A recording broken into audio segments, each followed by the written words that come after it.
มีจำนวนมากนะครับที่ยังไม่เข้าใจว่าในวันที่2 กุมภาพันธ์นี้ตัวเองเนี่ยควรจะไปมีการเลือกตั้งหรือไม่ควรจะไปทำการเลือกตั้งหรือไม่ในประเด็นนี้นะครับวันนี้ผมธนาทิพย์ ไกรคุ้มนักกฎหมายและก็ทนายความได้นำข้อเท็จจริงและข้อกฎหมายเนี่ยมาเปรียบเทียบเพื่อให้พี่น้องประชาชนได้มีความรู้สึกแล้วก็ความเข้าใจและวินิจฉัยด้วยตัวเองว่าตัวเองควรไปทำการเลือกตั้งหรือไม่นะครับในเรื่องนี้เราต้องตั้งคำถามมาก่อนครับว่าระหว่างไปกับไม่ไปเนี่ยมีผลกระทบยังไงเช่นถ้าเกิดว่าไม่ไปแล้วจะเสียสิทธิ์อะไรบ้างคงมองประเด็นนี้ไว้ก่อนครับถ้าไม่ไปจุดแรกนะครับมาตรา 26 ของกฎหมายการเลือกตั้งกำหนดไว้ว่าถ้ากรณีไม่ไปเลือกตั้งท่านจะเสียสิทธิ์ดังต่อไปนี้ข้อที่ 1สิทธิในการคัดค้านการเลือกตั้งสมาชิกสภาผู้แทนราษฎรหรือสวและก็สสนะครับ 2. สิทธิในการสมัคร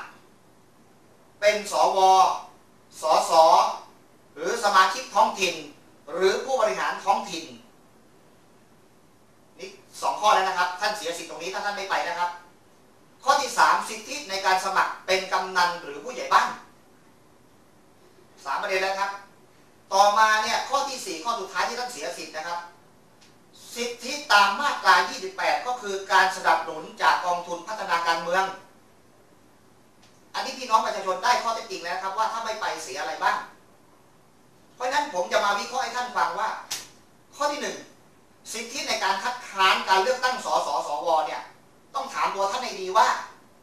ในอนาคตเนี่ยท่านมีความประสงค์หรือมีความแน่วแน่มีความตั้งใจว่าจะคอยในการคัดค้านหรือไม่ถ้าท่านเห็นว่าท่านไม่มีโอกาสที่จะเป็นอย่างนั้นจำเป็นต้องไปเลือกไหมครับข้อที่ 2ครับสิทธิในการสมัครเป็นสวสสหรือสมาชิกท้องถิ่นหรือผู้บริหารของท้องถิ่นท่านก็ต้องตั้งคำถามอีกว่าท่านมีโอกาสที่จะใช้สิทธิการสมัครดังกล่าวหรือไม่ท่านต้องการสมัครเป็นบุคคลดังกล่าวหรือไม่อันนี้2 ประเด็นนะฮะท่านต้องมีคำตอบว่าตัวเองมีความจำเป็นไหมข้อต่อมาครับสิทธิในการสมัครเป็นกำนันผู้ใหญ่บ้านนะท่านต้องมีความรู้อยู่แล้วความเข้าใจอยู่แล้วว่าตัวเองเนี่ยรู้ตัวเองอยู่แล้วว่าตัวเองต้องการสมัครเป็นกำนันไหมต้องการผู้ใหญ่บ้านไหม3 ข้อที่ท่านรู้อยู่แก่ใจอยู่แล้วว่าตัวเองเนี่ยมีโอกาสหรือมีความต้องการตรงนั้นหรือเปล่าแต่ถ้าตัวเองเห็นว่าตัวเองไม่มีโอกาสก็ท่านกลับไปคิดเลยครับว่าท่านจะเป็นต้องไปเลือกหรือไม่แต่สิ่งสุดท้ายที่มีสิ่งที่ท่านพึงตามมาสิทธิในการสนับสนุนจากกองทุนพัฒนาการเมืองคำนี้นะครับทุกวันนี้นะครับตั้งแต่มีกฎหมายออกมาเนี่ยประชาชนพี่น้องประชาชนในฐานะผู้เลือกตั้งนะครับเคยได้สิทธิตรงนี้บ้างไหมและจำเป็นต้องได้สิทธิตรงนี้ไหมครับนี่คือสิทธิที่ท่านรู้อยู่แก่ใจว่าท่านได้รับแค่นี้นะครับการสนับสนุนนี่คือสนับสนุนทางการเมืองนะครับไม่ใช่บอกว่าสิทธิในการกู้ยืมอย่างนั้นอย่างนี้มันคนละเรื่องนะครับมักจะมีการปล่อยข่าวว่าถ้าไม่ไปเลือกตั้งไม่ให้มีการกู้ยืมกองทุนหมู่บ้านกองทุนอย่างนั้นกองทุนอย่างนี้อะไรสารพัดนะครับมันใช่เลยครับนั่นไม่ใช่สนับสนุนทางการเมืองนะครับคนละเรื่องนะครับอันนั้นคือเป็นเรื่องของการสนับสนุนไม่ใช่ทางการเมืองครับเพราะฉะนั้นคำตอบนี้ท่านก็รู้อยู่แก่ใจแล้วนะครับว่าท่านควรจะไปเลือกตั้งหรือไม่ข้อต่อมาครับเราต้องมีคำถามกันครั้งที่ 2ครับว่าไอ้สิทธิ์ที่ท่านถูกล็อกไว้อย่างนี้ล็อกไว้นานแค่ไหนครับล็อกได้ตลอดชีวิตหรือเปล่าท่านหมดสิทธิ์ไปตลอดชีวิตหรือเปล่าคำตอบนะครับอยู่ในมาตรา 27 ของกฎหมายการเลือกตั้งนะครับก็คือว่ากำหนดระยะเวลาของการถูกล็อกตัวท่านให้เสียสิทธิ์เนี่ยล็อกอยู่แค่ระยะเวลานับตั้งแต่วันเลือกตั้งครั้งนี้ถึงการเลือกตั้งครั้งหน้าก็คือว่าวันเลือกตั้งครั้งนี้ตั้งแต่2 กุมภาพันธ์ถึงการเลือกตั้งครั้งหน้าการเลือกตั้งครั้งหน้านั้นไม่ว่าจะเป็นการเลือกตั้งชนิดสวสสท้องถิ่นหรือผู้บริหารก็ตามเพราะฉะนั้นนะครับทั้งกลุ่มนี้มีการเลือกตั้งครั้งใดครั้งหนึ่งถ้ามี มีการเลือกตั้งครั้งหน้าที่เกิดขึ้นแต่มีข้อแม้ว่าท่านต้องไปเลือกตั้งครั้งหน้าแล้วครับท่านจะได้ปลดล็อกตัวเองนี่คือจุดที่เห็นเลยครับถ้าเกิดท่านไม่ไปอีกแล้วก็ครั้งต่อไปอีกท่านก็เสียสิทธิ์จนถึงครั้งต่อไปที่มีการเลือกที่ท่านต้องไปอีกเพราะฉะนั้นคำตอบก็มีให้ชัดเลยครับว่าการเลือกตั้งทั้งระยะเวลาที่ถูกล็อกตอนนี้คืออะไรผมจะบอกข้อเท็จจริงครับการสิ้นสุดของสวที่จะเกิดขึ้นการเลือกตั้งที่ผมพูดเมื่อสักครู่นะครับจะสิ้นสุดในเดือนมีนานี้ครับเพราะฉะนั้นการเลือกตั้งจะต้องเกิดขึ้นภายใน30 วันก็คือเดือนเม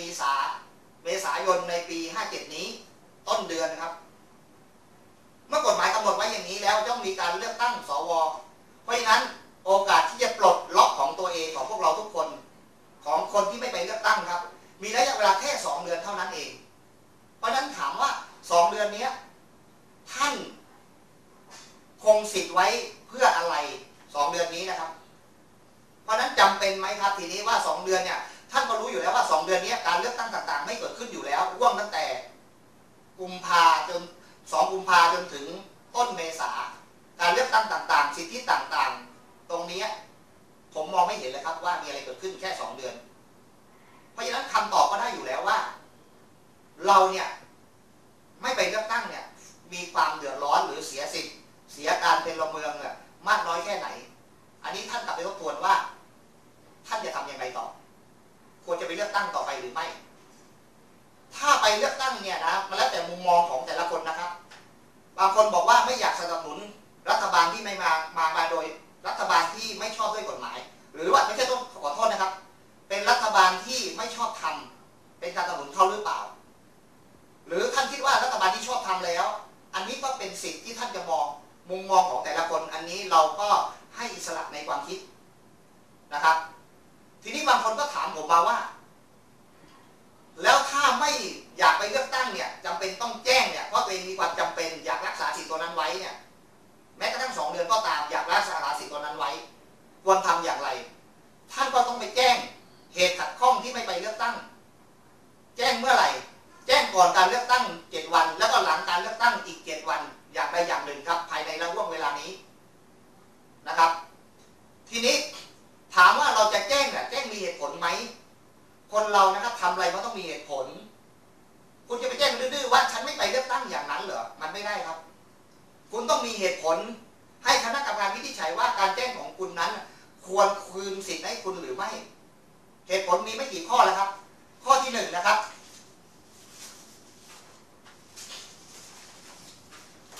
ข้อที่1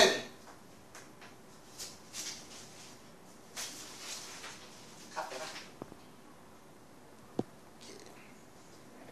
ผมขอย้อนกลับไปที่ถ้าพี่น้องประชาชนถามว่าแล้วถ้าฉันอยากจะไปแจ้งเหตุขัดข้องในการที่ไม่ไปเลือกตั้งเนี่ยฉันควรทำอย่างไรอันนี้ผมมีคำตอบให้เลยว่าถ้าท่านประสงค์จะแจ้งเหตุที่ไม่ไปเลือกตั้งท่านก็สามารถไปแจ้งเหตุได้ที่นายทะเบียนท้องถิ่นท่านมีทะเบียนบ้านอยู่ที่ไหนท่านก็ไปแจ้งนายทะเบียนที่นั่นอำเภอหรือเทศบาลก็แล้วแต่นะครับทีนี้แจ้งเนี่ยมันต้องมีเหตุไม่ใช่อยากจะแจ้งอะไรก็แจ้งฉันบอกฉันไม่ชอบมันไม่อยากไปอย่างนี้มันไม่ได้ต้องมีเหตุทุกอย่างต้องมีเหตุผลที่ท่านจะแจ้งได้ก็มีอย่างนี้1ท่านมีธุรกิจจำเป็นที่ต้องเดินทางไประยะทางที่ห่างไกลส่วนจำเป็นแค่ไหนนั่นเป็นเรื่องของคณะกรรมการวินิจฉัยว่าที่คุณพูดมาเนี่ยจำเป็นจริงหรือเปล่าเชื่อถือได้หรือไม่ไปสู่กระบวนการวินิจฉัยข้อที่2ท่านเจ็บป่วยไม่สามารถเดินทางไปเลือกตั้งได้จริงๆเขาต้องดูว่าเจ็บป่วยอยู่ในระดับไหนนะครับข้อที่3ท่านพิการหรือท่านสูงอายุที่ไม่สามารถเดินทางได้แต่ถ้าพิการและยังเดินทางได้ก็ต้องไปครับ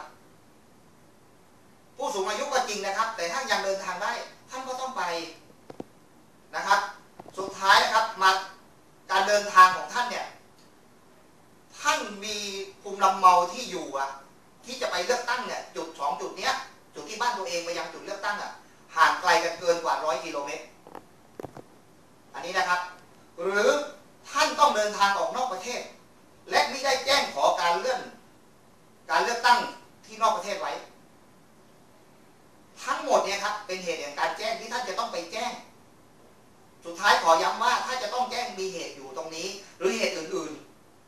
นี้แต่ต้องขึ้นกับการวินิจฉัยของคณะกรรมการตรงจุดนี้นะครับเราได้ข้อเท็จจริงหมดแล้วว่าถ้าต้องแจ้งเนี่ยต้องแจ้งโดยวิธีนี้สุดท้ายเราต้องไปย้อนกลับอีกแหละว่าเราจำเป็นต้องไปแจ้งไหมก็ในเมื่อเรารู้คำตอบแต่แรกแล้วว่าถ้าใบเลือกตั้งเราเสียสิทธิ์อะไรเสียสิทธิ์แค่ตรงนั้นมากพอไหมท่านมีคำตอบอยู่ในตัวครับเพราะฉะนั้นในวันที่2ที่เกิดขึ้นนี้ผมขอเรียนพี่น้องประชาชนว่าขอให้ทบทวนด้วยวิจารณญาณของตัวเองเพราะตัวเองนั่นแหละเป็นคนที่รู้ตัวเองคือคนที่ต้องการตรงนี้แหละครับผมให้พี่น้องประชาชนกลับไปทบทวนไม่ต้องกลัวจากคำข่าวลือใดๆทั้งสิ้นนะครับเพราะวันนี้ผมเอาข้อกฎหมายข้อที่จริงมาให้พี่น้องได้รับทราบผมก็คงขอบพระคุณพี่น้องทุกคนนะครับขอให้ไปทบทวนและใช้วิจารณญาณของตัวเองครับขอบคุณครับ